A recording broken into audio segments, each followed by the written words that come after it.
దేవాది దేవుడు మానవ ఆకారంలో భూమి మీదకి వచ్చాడు యేసు ప్రభుల వారిగా.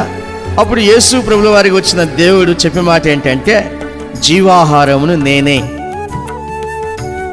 జీవాహారమును నేనే, నన్ను తింటే మీరు ఎప్పటికీ ఆకలి కొనరు అని చెప్పేశాడు. వారికి అర్థం కాలేదు.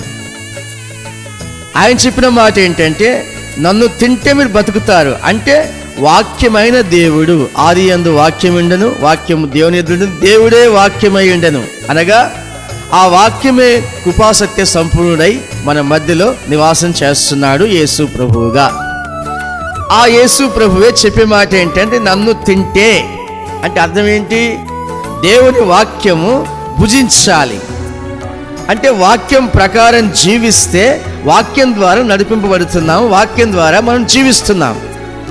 ఎప్పుడైతే దేవుని మాటకు లోబడి జీవిస్తూ ఉంటామో, ఆ మాట మనలో ఉంటుందో మన యొక్క ఆయుస్సు పెరుగుతుంది. బలమును, శక్తిని, ఆరోగ్యాన్ని దేవుడిస్తాడు. దీర్ఘాయువు, సుఖజీవనం కూడా దేవుడు అనుగ్రహిస్తాడు. ఎప్పుడు ఆయన మాటలు మనలో ఉండాలి. మనలో ఎట్లా ఉంటాయి? మనము వాక్యం చదువుతాము, బైబిల్ చదువుతాము, బైబిల్లో ఉన్న వాక్యాన్ని బట్టి నడుచుకుంటాము, బైబిల్లో ఉన్న వాక్యం వింటాము, విన్న వాక్యాన్ని బట్టి మనం చేస్తాం. అప్పుడు వాక్యానికి లోబడుతున్నాం అంటే వాక్యాన్ని గైకొంటున్నాం.